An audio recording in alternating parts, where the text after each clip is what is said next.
آدم علیہ السلام کی وفات کے بعد ان کے بیٹے شیس علیہ السلام نے ان کی ذمہ داریاں سنبھال لی۔ اب تبلیغ کا کام انہیں کرنا تھا۔ ادھر قابیل جو نرم زمین میں جا آباد ہوا تھا، اس کی اولاد نے فتنہ و فساد اور سرکشی کی زندگی اختیار کی۔ انہوں نے قتل و غارت گری کا بازار گرم کر دیا۔ یہ لوگ آدم علیہ السلام کی قوم کے پاس سے گزرتے تو وہاں بھی فساد مچاتے۔ ابن عباس رضی اللہ عنہما سورۃ الاحزاب آیت 33 کی تفسیر کرتے ہوئے فرماتے ہیں، پرانے زمانے کی جاہلیت کی طرح اپنے بناؤ کا اظہار نہ کیا کرو۔ اس وقت دو نسلیں آباد تھیں، ایک پہاڑ پر اور دوسری نرم زمین پر۔ پہاڑوں کے مرد خوش شکل تھے، عورتیں سیاہ فام تھیں، جبکہ زمین والوں کی عورتیں خوبصورت تھیں اور مردوں کے رنگ سانولے تھے۔ اب ابلیس نے اپنا کام شروع کیا۔ وہ انسانی شکل میں نرم زمین والوں کے پاس آیا اور ایک شخص کا غلام بن کر رہنے لگا۔ پھر اس نے بانسری شکل کی ایک چیز ایجاد کی اور اس کو بجانے لگا۔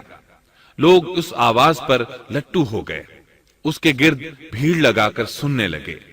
پھر ایک دن میلے کا مقرر ہو گیا، اس میں ہزارہا مرد اور عورتیں جمع ہونے لگے۔ اتفاق سے وہاں ایک دن ایک پہاڑی آدمی بھی آ گیا۔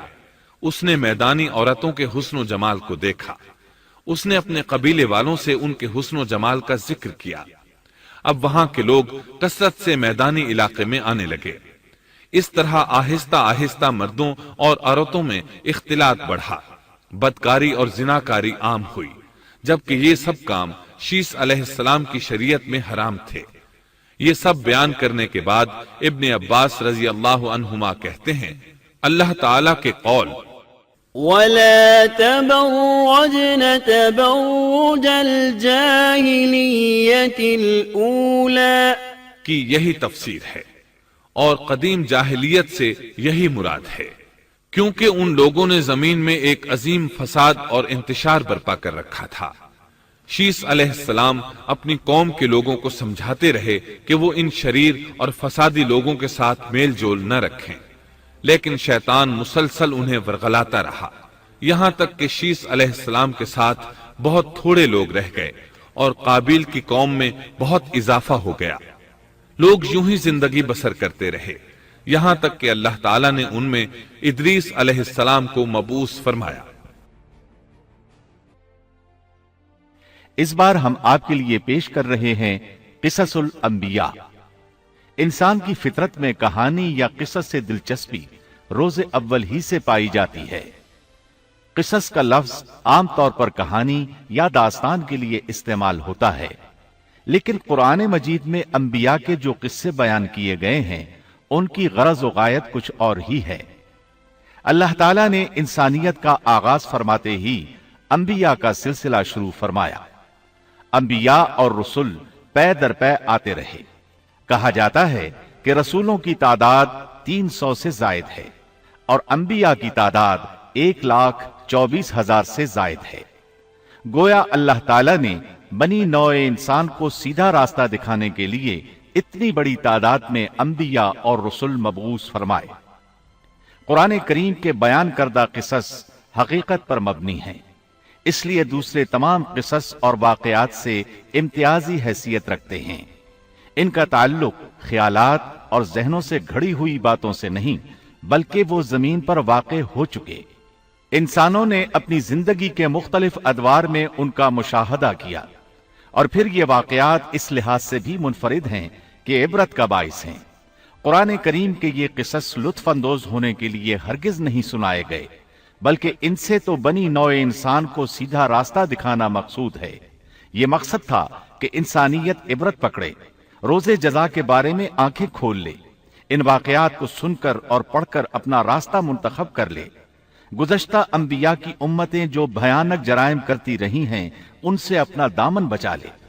اسی لیے انبیاء کے حالات سے واقفیت از حد ضروری ہے۔ جب تک ہم انبیاء کے واقعات سے روشناس نہیں ہو جاتے اس وقت تک قرآن مجید تک مکمل رسائی حاصل نہیں کر سکتے۔ کتنی بار سیدنا آدم علیہ السلام کا قصہ بیان ہوا، کتنی مرتبہ نوح علیہ السلام کا تذکرہ ہوا، اسی طرح موسیٰ علیہ السلام اور بنی اسرائیل کا ذکر آیا، فرعون کا واقعہ بیان ہوا۔ موسیٰ علیہ السلام اور فرعون کا ذکر تو قریب قریب 70 مقامات پر آیا ہے اور مسلسل قصہ بیان ہوتا رہتا ہے۔ کتنی سورتوں کا نام انبیاء کے ناموں سے منسوب ہے، لہذا جو شخص ان قصص سے لا علم ہے وہ قرآن کے ایک بڑے حصے سے محروم ہے۔ ان واقعات سے رہنمائی حاصل کرنے سے ایک مقصد یہ بھی ہے کہ دعوت اللہ کا راستہ معلوم ہو جائے، لوگوں کو اللہ کی طرف بلانے کا ڈھنگ ہمیں آ جائے۔ اللہ کرے ہم بھی ان لوگوں میں شامل ہو جائیں جو اللہ کی طرف دعوت دیتے ہیں، ہم بھی نیکی کا حکم کرنے اور برائی سے روکنے والے بن جائیں۔ امر بالمعروف اور نہی عن المنکر کے صحیح راستے پر چلنا اس وقت تک ممکن نہیں جب تک کہ ہمارے سامنے کوئی ایسا نمونہ موجود نہ ہو جس کے مطابق ہم اپنے آپ کو چلا سکیں۔ اور صاف ظاہر ہے سب سے عظیم اور بے مثال نمونہ نبی اکرم صلی اللہ علیہ وسلم کی مبارک شخصیت ہے، جیسا کہ اللہ تعالیٰ فرماتے ہیں یقیناً تمہارے لیے رسول اللہ کی زندگی بہترین نمونہ ہے۔ رسول اکرم صلی اللہ علیہ وسلم کے بعد سب سے نمایاں مثال اور نمونہ باقی تمام انبیاء کرام ہیں، پھر صحابہ کرام اور صالح لوگ بھی نمونہ ہیں۔ انبیاء کرام کے واقعات قرآن کریم کے ذریعے ہم تک پہنچے ہیں، اسی طرح نبی کریم صلی اللہ علیہ وسلم کی سیرت مبارکہ اور آپ کی احادیث مبارکہ سے بھی ہمیں ان کے حالات اور واقعات معلوم ہوئے۔ Thanks for watching. Don't forget to like, comment, share and subscribe to